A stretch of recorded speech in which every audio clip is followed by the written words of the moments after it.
chat right now? Probably not. We should Yeah, post on things. I We don't should have we should those be like, things. I should tell what is Sean O'Brien to do what is the this. chat that you're using? What's your handle? Is it Rochester CCG? I am bro, but it's on Rochester CCG. We're doing this on This Rochester is CCG. this is Oh, somewhat so of a we mess. can't badmouth Sean?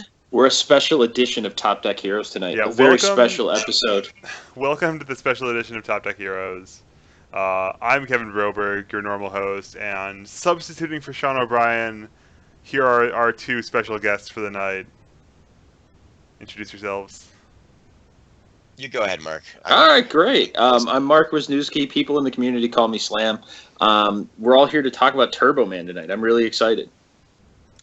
I'm Keenan Meadows. I really haven't done anything in UFS in a long ass time. Like, I haven't been relevant since 5 years ago, so don't listen to a single thing that I say.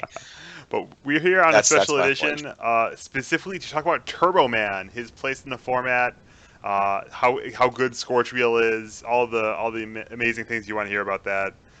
Slam and I both played him to 3-2 finishes at the Michigan PTC, and we wanted to share our experiences with the community because, I mean, Scorch Wheel is a $300 card, so we got to tell you how to play it, right? Naturally, dude, you guys got to teach me how to play it because I haven't gotten to play it yet. So I brought in some tech for everybody today, but at the end of the day, I'm just making shit up. These two are the real heroes here. The Top Deck Heroes, indeed. We You even beat have- Kevin. I was not sure if I should say we were the Top Deck Heroes, but I'll let you do it, man. Go for it. We're recording this, right? We're not just doing this live to nobody. Oh yeah, Oh, this is Twitch- recorded. Twitch Okay. records it. It's going on YouTube later. Yeah, it's gonna be a great Okay. time. Oh wait, no, there's 3 people in here. Oh wait, it's all of us. Oh shit, it's Nando. What up? Oh. Sorry, I addressed the chat too much. I will stop doing that immediately. I mean, you can All address right, the well, chat go as ahead much and as take you it away, want. Broberg. Whatever. What is making Scorch Wheel so goddamn good right now? All right, so I'm just gonna we got deck lists today, so I'm gonna show you some deck lists. This is Let's start with those. so Love deck lists. really. I think actually, did all of us? All right, we didn't all actually play all the same stuff, but so we all played Petrol Powered. We all played Scorch Wheel. I've got some Octagon lists here. Man, I totally am blanking on how I plan to prepare this. Slam, why don't you tell us about this deck? So we've got your deck up on screen. That's now. fine. That's fine. I'll just kind of start. I want to talk. If you guys don't mind, I want to jump into Petro Powered like right away. Just talk All right, about that. we are now card, 'cause talking about Keenan's deck first. Wait, no, Petrol Powered. Oh, my well, bad. we can I'm talk thinking about of Lonely. Keenan's I'm deck, thinking of too. Lonely. Sorry. Yeah, you said Petrol Powered. Whatever works. But Petro Powered. I think Petro Powered. The one thing I did get a feel for from playing this in a tournament setting, like with rounds and people playing derpy decks and having those battles, Petro Powered is going to find a home in decks that aren't Turbo Man, just because of the free build in it. Like I could see if you're like I'm messing with like you could do like a Ben Shoemaker if you're playing Ben Shoemaker on air. Oh yeah. Yeah, just throwing out. You could do like Ben Shoemaker on air, and I know that Petro Power doesn't have air, but if you're just trying to get in the cheeks on 2, you could just play Petro Powered off symbol and drop Petro Powered, and just go off of that and then start throwing Conch Blast. Yeah. Like, And there- if there's- you don't, and- if you can't play it, you can just ditch it to choose R and keep on Totally, going. absolutely, and there's a world where Petro Powered. I think in some aggro stuff, Petro Powered is just going to get played just because it builds itself. Yep. And that'll, especially with an ability like Shoemaker's, where it comes down and then it gives that attack 2 damage, and then later on you give another attack 2 and 1. Or you give it 4 and 1 if you want to. If you want to be a Strip. baller, shot Yeah. caller, 20-inch blades on the Impala, like you give it a bunch of damage. And who wouldn't want to be that person? I mean, I know my mid '90s hip hop. We got this. But for real, Petro Power is a card that's going to get play in stuff that isn't just Turbo Man, but Turbo Man just takes it to another level with the free build and then Petro Powered, and then like the misconception I had coming into this tournament, and this is everything that I misunderstood. And like in my build, I use Turbocharge, which Turbocharge is super bonkers. Like that card's Hype. nuts too. Card is the hype. Nuts card. Yeah, absolutely. When that nutty shit's card. coming at you, you're like, oh no, I just. Oh yeah. Yeah. I'm at 8. I built 2 off of it. I have a bunch of Shopaholics so I can pick up whatever my face downs were. And then if they block, we shuffle all the attacks in our discard into our discard piles, and I draw a card, and there's a good chance one of them is another attack. See, here's the thing, though. I always block it because I think that by shuffling all your attacks in your discard pile into your deck, you're just going to check real bad for the rest of the turn. Sure, you might draw that one attack, but what happens if you check the turbocharge on one, and now you've got another turbocharge ready to get checked, like 3 cards in? Here is the secret to the life deck, and this is why I played the life deck. There are 8 cards in life that allow you to recheck. What? There are 8 cards. You have a lesson in Magic, which after a player makes a check, they recheck. So if you're desperate, you can make your opponent recheck as well. But the other one is Proud Nose, and Proud Nose, I do think there's a world where these 1-check decks are relevant. We saw some of it like at the Michigan PTC with Phil Birch's deck, which was like Tornado Hold, Tango Dive, and a bunch of that stuff. Was he playing Man at all, like inside? No, he was playing Jiffany Jamber. There was an Iceman in 6th place too. So yes, and in fact, I'll talk a little about that because one of my 2 losses was to that Iceman deck, and it's but the ability to just throw out Tengu Dives and have no fear of this 1-check because you have a bunch of recheck cards is real. That's a thing. Like to not be worried about how bad your checks are. But I mean, on turn 1, like you still have to be on pins and needles the entire time. Like you totally can game on 1. Absolutely. Even going second. My turn 1 is always don't check 1, don't check 1, don't check 1.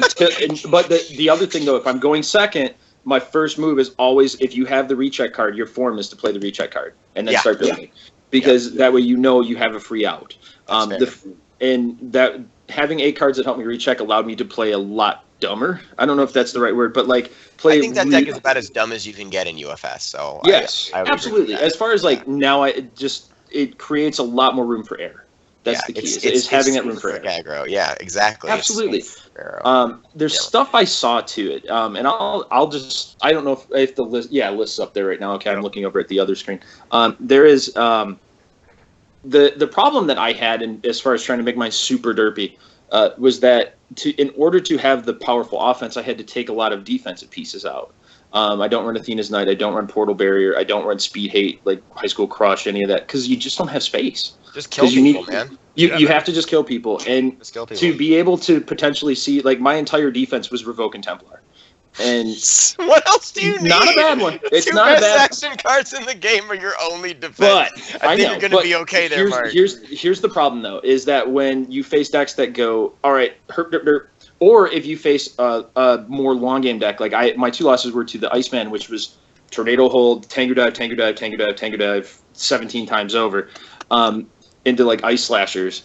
I lost to Jeremy in 3 really long games. Anyone who sat through those games, I know we were the stream game too. Those poor souls who sat through us.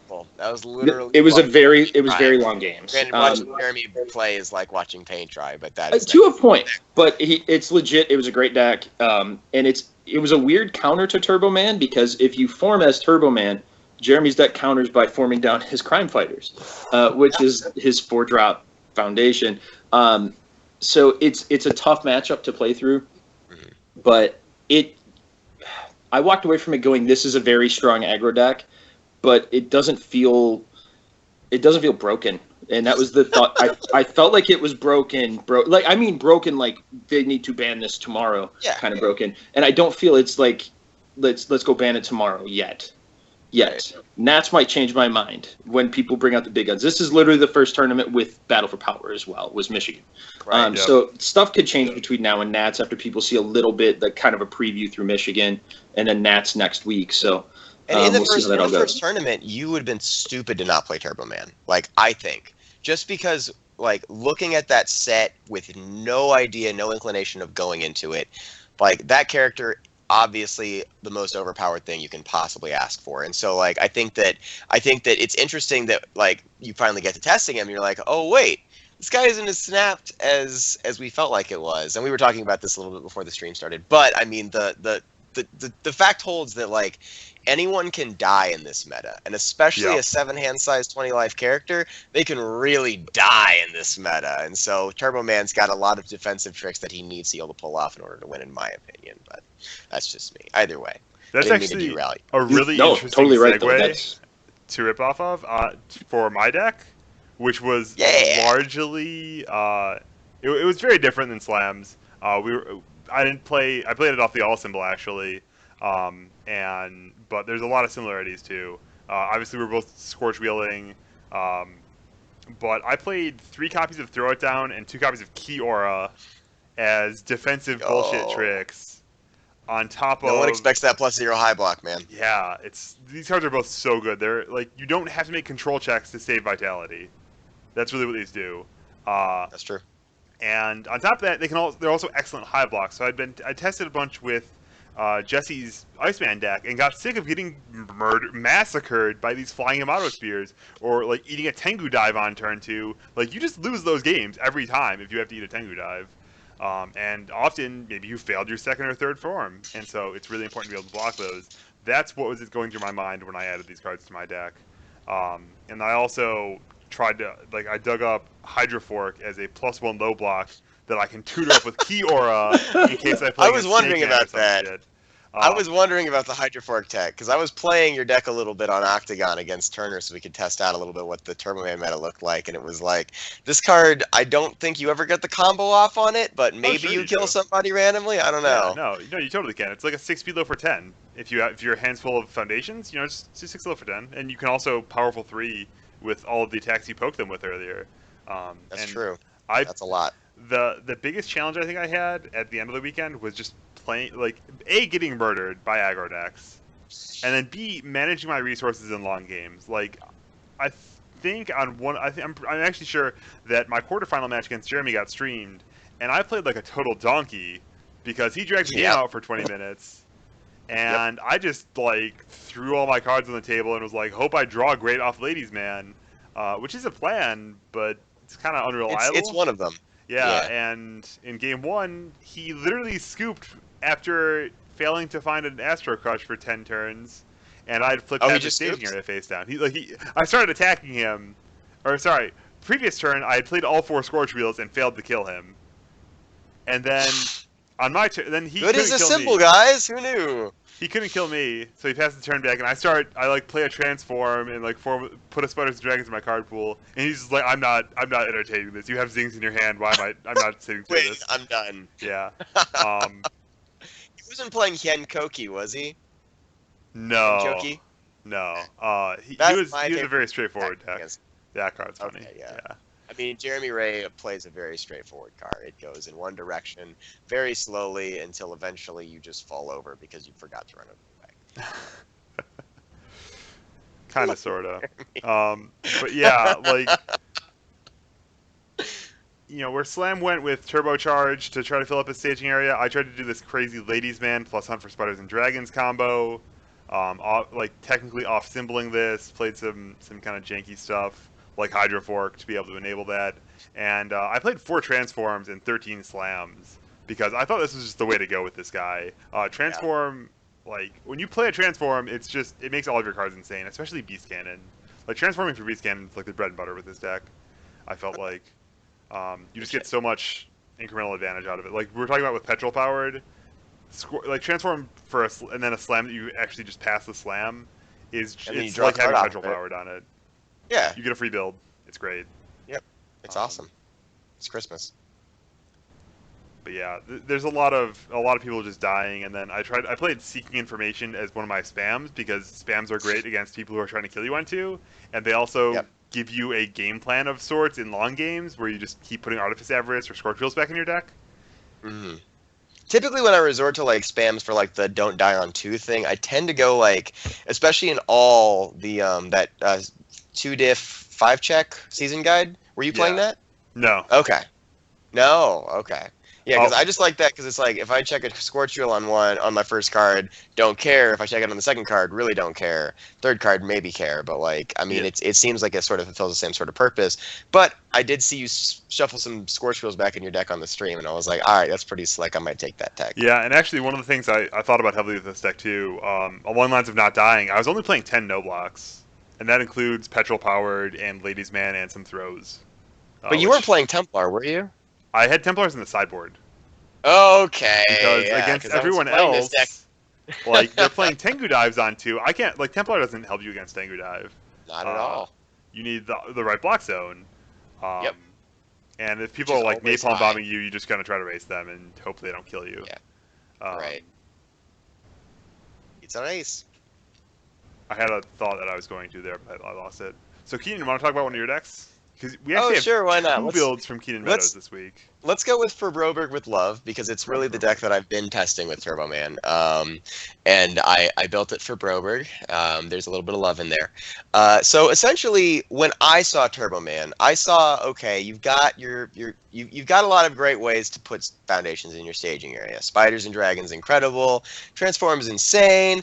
However, I also saw that Swordman has a bunch of crazy ass weapon support, like ridiculously good. Namely Stolen Sword, which to me in Turbo Man kind of screams DeForester / Tamayose in one card.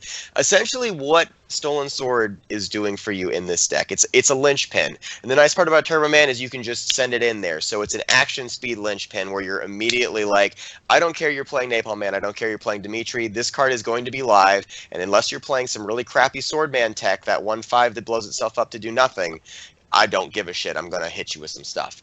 And so essentially, it reads, reveal one weapon card from your hand. The next time you play Weapon Foundation this turn, add it to your staging area.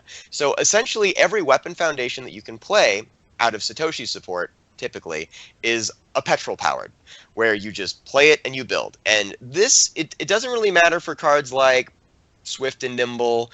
Extra copies of Stolen Sword really don't do anything, but like then you start putting down Weapon Master, and then you start action speeding down Perfect Accuracy, and all of a sudden it's like, oh wait, when I play a card and draw a card because I'm playing an all deck and that's all my attacks do, and I rip into this pack, and you had an answer to Scorchwheel, like you had a cart red handed down. Now you don't have that cart red handed down. So it's essentially like a little bit slower speed and yet still as effective version of Spiders and Dragons from the other decks. And I'm sure there might be a way to like squeeze spiders in here if you change out a couple of cards. Like if you decided to go Gyro Crush was some random crappy life slam from Turbo Man, you could do that. But essentially what we're going for here is turn one, you want to see this ridiculous build. Ideally, you'd see a Stolen Sword and you hold it unless you know your opponent isn't going to like blow it up or ever hopeful back to your hand, or it doesn't matter. But and then like turn two, you could go, I'll Gaki you. I will show you a foundation. I'll add it down. I will Gyro Crush you. I'll just draw a card because I can. I'll put another foundation down.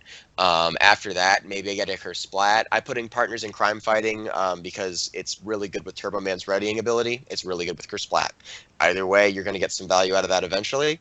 And then essentially, you can get to this point where if you've got enough weapon cards and you've got enough attacks that you can play, because all has really easy no progressive with Subtech and Curse Splat and Zing and Scorchwheel, like your difficulty curve stays low, and you just build this massive staging area over time, which isn't going to remove like it might in that one check deck with the turbo charge or whatever. And essentially, you sort of like build up this staging area, and then you just play a Scorchwheel and you like draw 6 cards, and it's like, okay, this is incredibly broken. Maybe we're going to do another Scorchwheel, zing, zing, and the game is over. Hopefully, if it's not. And this is where I stole some of Broberg's tech. We've got Racing Rivals in here, which I didn't think was a card until I saw Broberg play it, and I was like, all right, so here's the problem with Turbo Man. The big intrinsic issue is that if you swing all of your shit into somebody and you tap the fuck out and you've got nothing left, and you don't kill them and pass turn, you gotta pass a Templar. That's the simple fact of life. If you do not pass a Templar, you are a dead man walking. And Racing Rivals lets you hit one of these 16 momentum you just stuck in there, pitch it, ready it, do it again every single time they stun you, and just be able to kind of like pansy block your way through it. And I suppose, like, as you can see, the sideboard for this deck was not fleshed out. I threw in 2 Astute Observers because of Napalm Man. Napalm Man doesn't give a shit about Astute Observer. That's the real trick. He's still going to burn you for 2 and kill your ass, so it really doesn't do a whole lot, but I put it in there for flavor. But beyond that, I definitely agree with Broberg's Throw It Down. Yamato Spear is better than Scorchwheel in a lot of decks. Scorchwheel is good in Turbo Man. It's good in any deck that plays Stolen Sword or Spiders and Dragons Transform, because you can just not play Turbo Man, and drawing one less card but getting other abilities sometimes is just better than I have to tap a foundation for +2/+2, which isn't that great in the beginning, in my opinion. Yeah. And so like you could just play a different character, skip diversity, and you've got a lot of great intrinsic options that come along with the symbol. I've been on a flame war all day, and I apologize for this somewhat.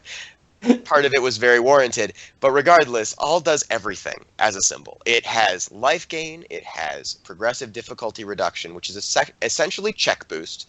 Stop calling it something else. It's really just boosting your checks for the turn. It has re-ready off of partners in crime fighting, speed reduction off champion and Muay Thai. You could put Kapoken in the sideboard if you really wanted to. You've got life gain, you've got breaker, you've got reversals, you've got way too much card draw for no cost whatsoever. Paying cost on Gyro Crush to draw a card is the stupidest fucking thing I've ever seen in my entire life, but I love it. And so like you've got the symbol that has all these great tools. So I feel like not playing it off of all is sort of doing it a disservice, but at the same time, like you don't get caught red-handed or revoke. So if you don't draw that perfect accuracy to stop their caught red-handed, you just can't play your Scorch Wheel, or you can, and maybe it just won't win you the game, and that's a problem. So, and I think that sort of gets into the intrinsic problem of Turbo Man, which is if his Scorch Wheel doesn't do what it needs to do, he's gonna die because he only has 20 life, and in this meta, 20 life versus Yamato Spear wins every frickin' time. Yeah, sure like. Does. So I think I definitely like the way you phrased that. That he needs his Scorch Wheels to do certain things, and I think one of the other kind of big issues facing Turbo Man is that for his Scorch Wheels to do anything, he needs to have things line up somewhat already. He needs to have drawn the Stolen Swords. He needs to have drawn the other enablers. Yep. If you stack up the perfect hand, well, yeah, clearly it does amazing things, but is that necessarily what you need to do in a game of UFS? Or Right. to win a tournament, really, is the question we're Yes. asking ourselves. What I would say is, in this case, it actually would behoove you to not play Turbo Man. And the reason that I think that is because you could play, again, any of these decks off the same... If you can find similar symbols if you're doing fancy chainy bullshit, or if you're just playing off of one solid symbol, a lot of times it would behoove you to just sandbag him, because what you're getting with playing another character is, first off, other characters aren't as, I'm just going to throw my hand at you. Turbo Man's first form immediately drops him down to a 6-hander. You built a foundation, which is great, but if your opponent is building smart, like you said against Jeremy's matchups, Mark, like you might be actually screwing yourself by doing that. And as soon as you start going down cards and then realizing you can't kill your opponent, you're going to have to find a way real quick to wall back up, or you're just going to die to Yamato Spears and Napalm Man. Regardless, playing other characters, especially in game one, it gives you a little bit more flexibility with just keeping a handful, because a lot of times in Turbo Man you have so many options and it's going to feel good to go aggressive, but if you go aggressive and you don't do it, you die. So like just keeping a Templar block and something else and then a couple foundations up, and maybe you have a hand of 3 attacks and a Templar, and that doesn't feel good, but it does mean that, like you said, Kevin, you're getting to that point where you can amass this ridiculous, crazy like murder spree that we know that he's capable of. I think that a lot of the best Turbo Man builds are going to figure out a way to run these control all foundations, such as Champion of Muay Thai and possibly Kapoken training. Kapoken looking a lot more important now that Yamato Spear is on the scene. But it also sucks because you lose that late game aggression where you needed a 5 for your Scorch Wheel because you're tapped out and you check the 4. So, I mean, this character has a couple quandaries associated with him, and that might be why he's not the best character to put on top of these decks. Can I pose a general question to you guys? We're all Absolutely. coming into Michigan, and you had talked about this a little bit too, Keenan, where like you felt like it was almost dumb to not play Turbo Man. Like, is he a top tier bannable, super crazy character, or is the truth somewhere in the middle between him being really good versus busted?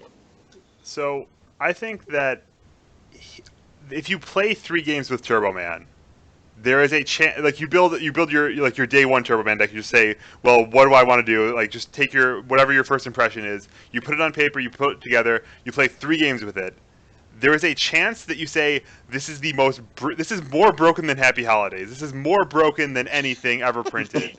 This is like Chun-Li 9 broken. You know. Yep. There's a chance you say this character is garbage tier. I need to go completely back to the drawing board and play something radically different to have a chance of winning any games. And there's a chance you land anywhere in the middle. Yep.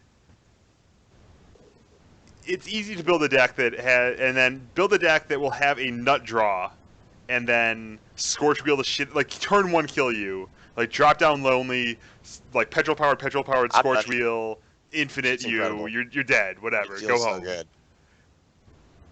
But But to take that it's to an actual inconsistent. competitive level is a much bigger challenge, and to make that consistent, to make it so that you sit down and 2/3 of your games your opponent feels like they got demolished and it wasn't fair, that's an entirely different challenge. Yep. And so day one, was he broken? Well, he looks like it. You know, you could build the deck that draw was broken, but is the deck broken? I think it's hard to tell. Yeah, I don't think it is, honestly. I think if anything is broken, it's Scorch Wheel. Turbo Man as a character on paper is actually not that good. Having that Miska speed form ability is fine, but like he's got a first effort, so he doesn't get to draw any cards before he makes his decisions, and so sometimes he'll just end up not using the first F on a turn, and then you've got this +2/+2 ability that's kind of okay. I and at the end of the day, like he's the only thing that he brings to this deck, in my opinion, is one more card for Scorch Wheel to draw you a card off of. And if that's all he's bringing, like I think you could just as easily say play it on a different character and do a little bit better. And in that way, I would call Scorch Wheel more broken than Turbo Man. I will say, I will chime in actually because I forgot this. On actual day one, he was broken as fuck because you could cheat into Forester. That Oh yeah, deck, absolutely. not remotely real. Not even remotely fair. Not even a little bit. But the Forester was snapped because it did things that only the good symbol should do, right? I'm I'm sorry, guys. Just walking away from Michigan, and we had talked about this a little bit. That you had given two scenarios, Keenan, of you're going to have those times where you think he's what Happy Holidays was the card. Oh, Kevin, Yes. I'm sorry. Kevin. All right, where you had referenced Happy Holidays, which is a card I am vaguely aware of. I didn't play back then, but I know of Happy Holidays being this ridiculous card that didn't let anyone actually play cards or something like that. Yeah. But I'm closer to where like I came out of Michigan going, I don't even think I want to play this guy in Atlanta. Like I just don't. And it's one of those I don't know if a 720 with no defensive abilities and a very heavy offensive ability can run consistently enough for 7 rounds and top cuts to win a national title. And that's my biggest concern is there's no I feel like to make a 7-hander work for that kind of consistency, you have to get away from what makes the Scorch Wheel decks tick. And that would be taking out a lot of the defensive stuff, kind of the trap I fell into in Michigan, where I find myself going, well, I've got Templar, but yeah, the guy's playing Tengu Dives. Well, Templar doesn't stop Tengu Dive and I'm out of revokes. Well, I guess I'm screwed. Like, I felt weird about that. Am I overreacting to like getting a 3-2 in Michigan? Like, is it to say like maybe I shouldn't play him in Atlanta? Tengu Dive is a card. Like that is a super playable card. That's not just something that people are sleeping on. People are actively putting Tengu Dive together. Tengu Man himself kind of lets you cheat that system, and I was kind of surprised to see nobody playing him because I've been playing him a little bit in funsies matches, and he's been actually doing pretty okay. But like it is important where you're like, you have to be able to excel rapidly and consistently, but you also have to be able to sit back and take a little bit of damage, because in this format, like a little bit of damage from like a Tengu Dive is a lot of bit of damage to a 7-hander. Like Yes. versus 6 versus 7, it's a huge comparison difference. 7-handers don't have good abilities right now. They have some good cards, but the offense in this game has gotten to the point where it's really, really hard to play a 7-hander competitively. Like, I don't even think Felicia's good anymore. And that may be blasphemous, but you get Felicia against Napalm Man, and it's like, you can block everything. You have that option, but I'm still hitting you, and now you have to figure out a way to come back at me when I hold a mid block for your Navos, and the rest of your attacks don't do anything. And it's like, I honestly, I don't see a 7-hand size character being able to get to that point. 8 maybe. I think Jiff can still come out of left field because she's Jiff. But like 7-hand size, like you're saying, being able to do that for 7 rounds and then 4 rounds of top 8 consistently, I don't see it. I just don't. Yeah, I think Jiffany gets to play a lot more. Like she gets to play 4 revokes, and like she'll always revoke something. That's really good for Yeah. her. Which is an advantage. Like 7 hand sizes just don't get to hold as many revokes. They don't get to draw as many revokes and all that stuff. The Tiffany way can I think play, of it, give me your best shot. the way I think of it really boils down to you have to win going second some of your matches. Like you have to lose the die roll and then break serve in one of those games. And as a 7 hand size character, even as Turbo Man, even if you have 4 lonelies in your deck, it's hard to break serve against a 6 hand size aggro deck. I know I lost to Ryu in Michigan, and that matchup, things broke badly for me. They didn't go my way in a lot of times. But I think that matchup's really rough for the Turbo Man deck I had. I think I can get turn 2'd pretty easily, and I can't turn 2 her very easily, and I can't. Was she running Yamato Spear? Because you Uh, said you were running a couple cards to like stop Yamato Spear from killing you. No, it was pretty much only 3 checks. Splams, end cells, Vistrals, Hurricane Uppers. Wow. Um, Okay. I think mostly it's. Do you think it would have been a better matchup had she been running Yamato Spear because you were kind of playing to counter it, or do you think it was like? Not particularly better. It's you can put cards in your deck but if you check a 2 or a 3 on your blocked free Yamato Spear, you're gonna fail the check. And if you eat 2 Yamato Spears on 2 or whatever, you can still just die. Just the end cells and the Mistrals really were. I only had 10 low blocks in my deck. I can't block Mistrals. Yep. Or Splams. Yep.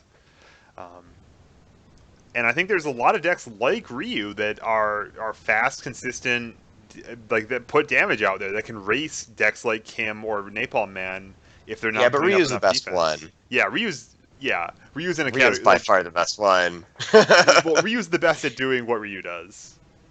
Yeah. And Ryu There's does really not a lot. whole lot that counters Ryu. Yeah. Like in my opinion, I honestly like if I had to pick a world's winning that character right now, I would probably just give it to Ryu. Straight up, I'll go ahead and make that I'll go ahead and make that bold statement, but I think Ryu's gonna win. And it's one of those things think where he- it's like if you had to pick one deck, but there's probably 10 or 15 decks that are like if they made top 8 or top 16, you'd be like, yeah, I saw that coming. Yeah, absolutely. It's like not But I mean, even a that's 10% chance probably of specifically Ryu to win. I think in this meta game we have. So I think he's got good matchups again across the board. Like I'm gonna give it to Ryu, but that's just me. see, you got to Go play ahead, Mark, Vincent sorry. Gray, and then he puts Artifice Everest on top, and you're like 5+, remove that shit from the game. Is Vincent Gray good? By the way, No. I'm just going to throw that Stop. out there because we Stop. were just looking. Right? I was just looking. I occasionally write, and this happens every year before a major, where people come to me, and I know we're getting off the Turbo Man train, but That's we're fine. usually we're an talking hour about show. The metagame in which Turbo Man exists is just as important as Turbo Man himself. 6 degrees of Kevin Bacon Turbo Man. We got it. But we have Vincent Gray, and it just happened to be a character. I was just like, because every year we're a week from Saturday is Nats, and we still have the thing where, man, I don't know what I want to play, and we just start going through like UFS Ultra and going through all the characters and standard and going, is this guy good? Is this guy good? Yamato Man, Vincent Gray. What's Natali's ceiling? Where does she fit in? And figuring out some of these characters, like it feels like that our commit to give a check -3 could be okay. It stops Scorchwheel pretty well.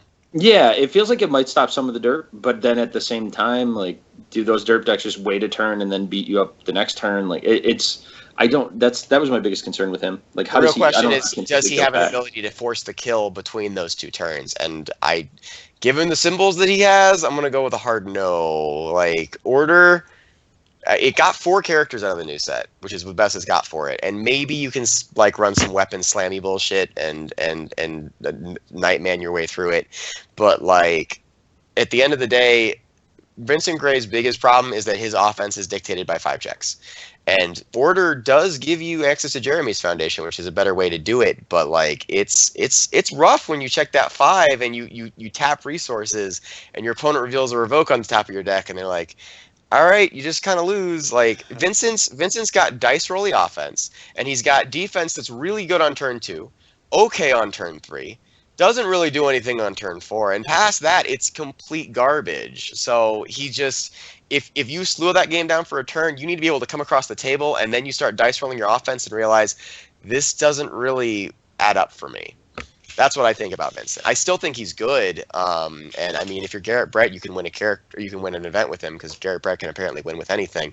But like, there's very few Garrett Bretts in this game right now, Yeah, and I mean, Garrett, I'm Garrett not. played Vincent I'm great at the 2K, and I think that he rolled into what very well may have been a bad matchup for that deck in Miles' Terry deck.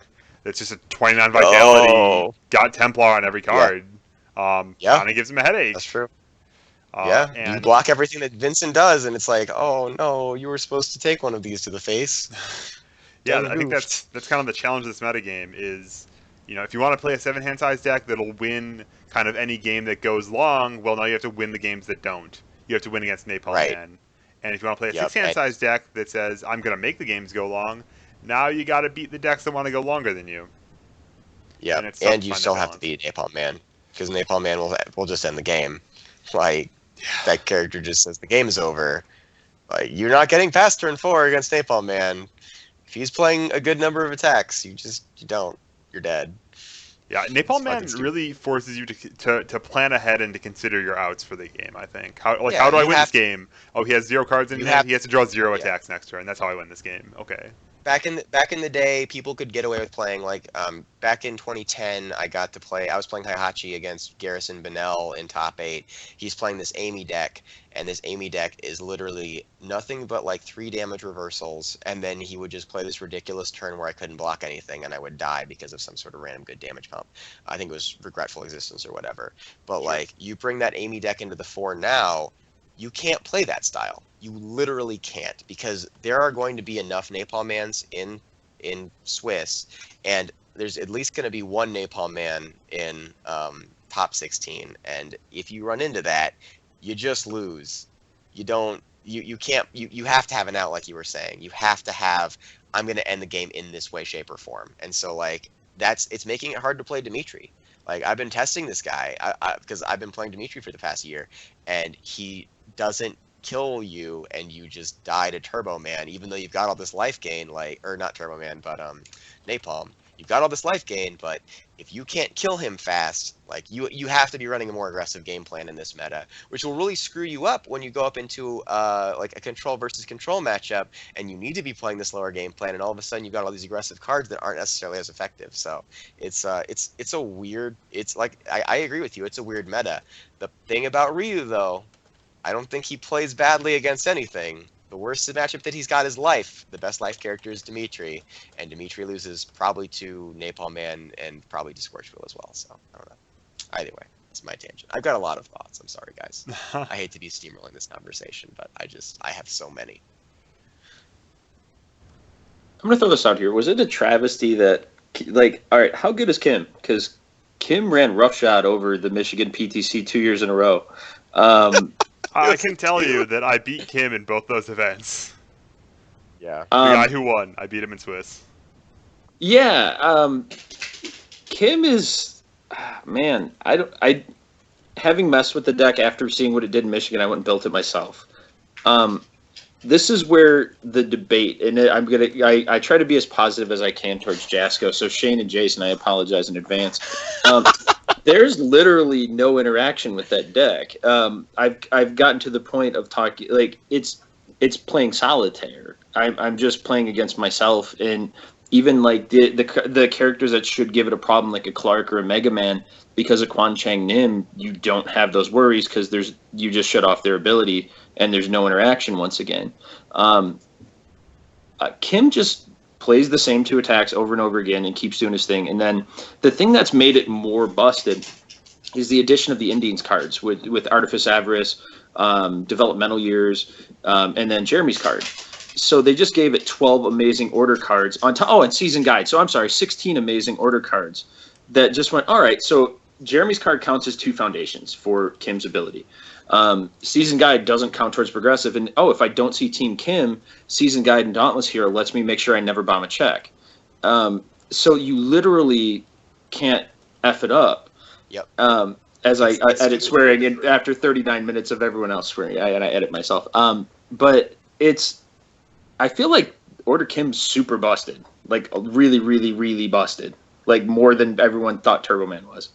I kind of agree. I kind of see him as a character that like he still needs to get those 2 attacks in his hand to win the game. That's what I see.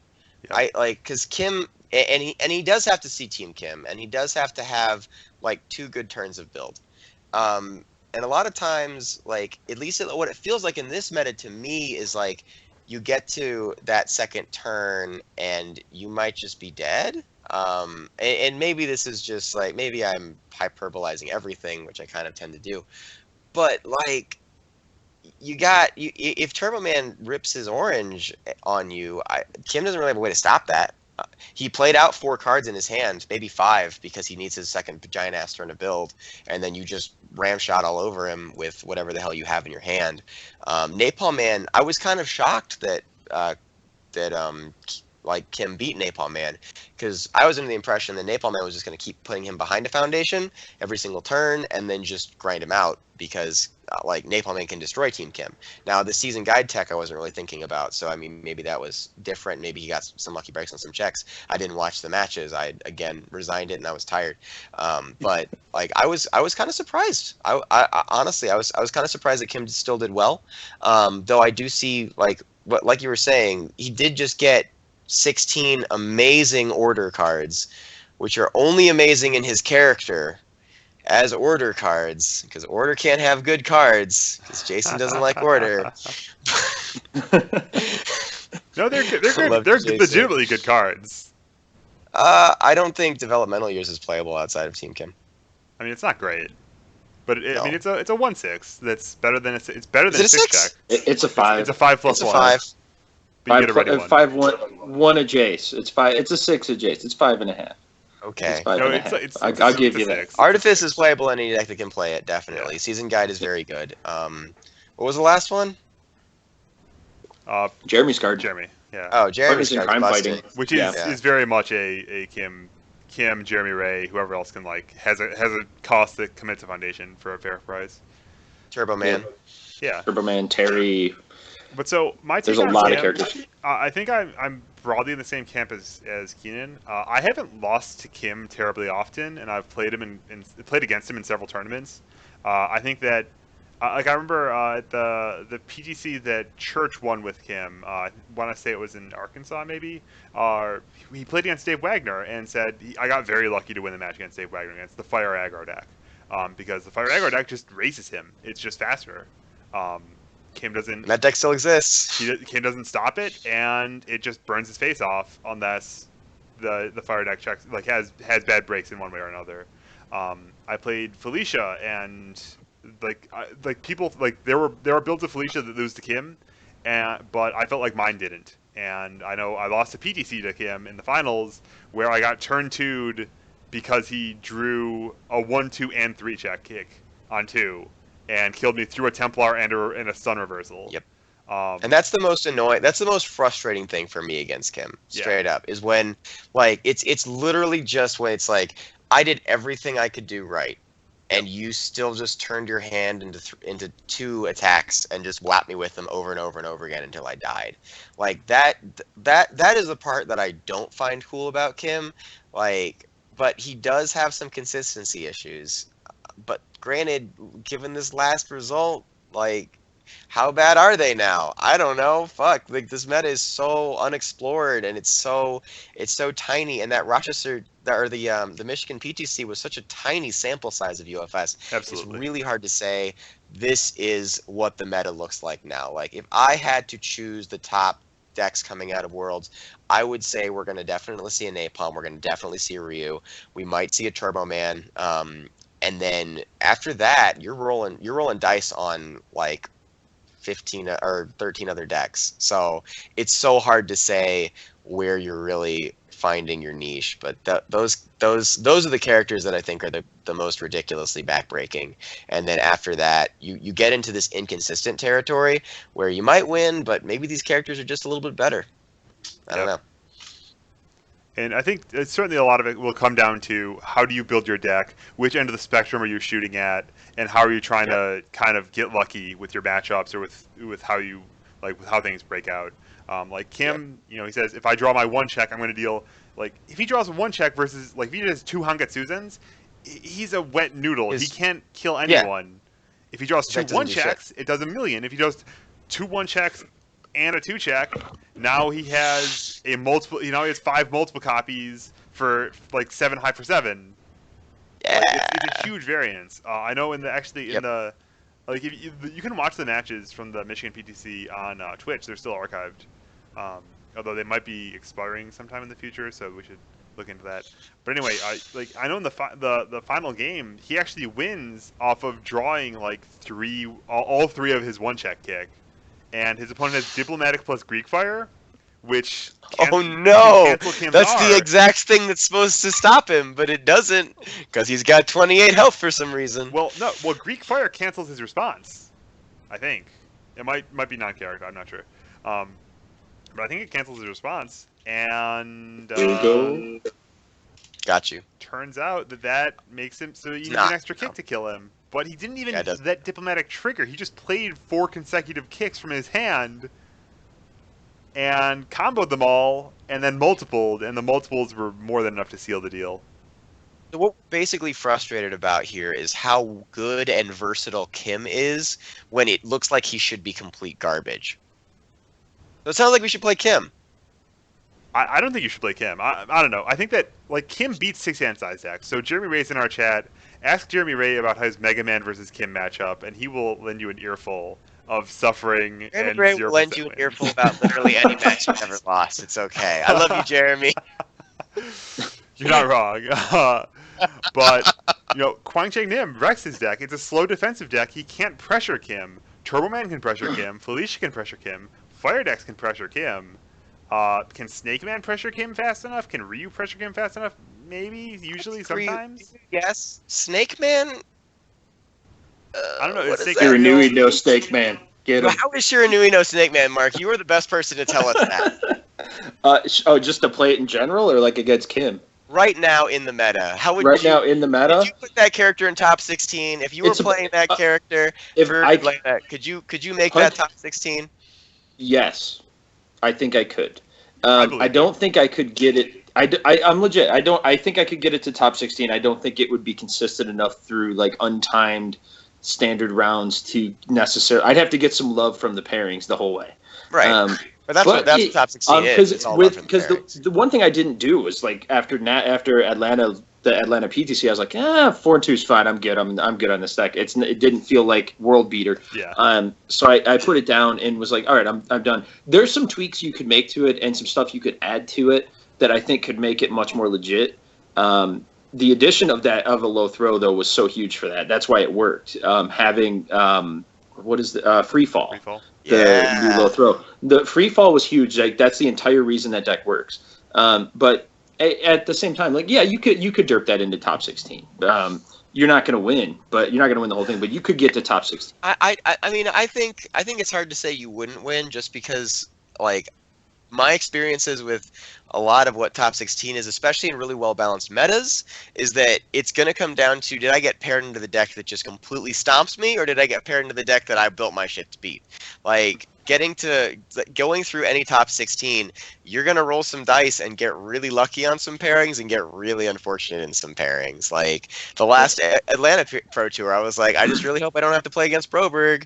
Like get to top 4. Oh wait, I got to play against Broberg. Turns out I would have played against Broberg anyways because he beat the crap out of everybody there. But I was like, man, that's a real rough matchup for me. I could have played anything else and probably swept the floor. I was down 3-0 against Bobman. I got rolled by Han Swiss. And then I lost game 1, and then my luck just turned over. And yeah, and did you get to play against Dave's deck too? No, I didn't. I got to play 2 Felicia mirrors, which were both incredibly tense and exciting. But I don't know how that I don't know how I had set up my deck for winning 7-hand size mirrors. It'd be scary and exciting. That's what I think. Yeah, it's a race. It's definitely scary and exciting. We got to play that matchup a little bit, me and Dave, and it was sort of down to coin tosses. So I mean, like you can win with anything that can get to top 16, in my opinion, as long as it's tooled to beat enough of the meta that you might just run into. And if you dice roll really well, like I think that Kim deck that won, like I it's mad respect, but again, like I don't find myself losing to Kim all that much.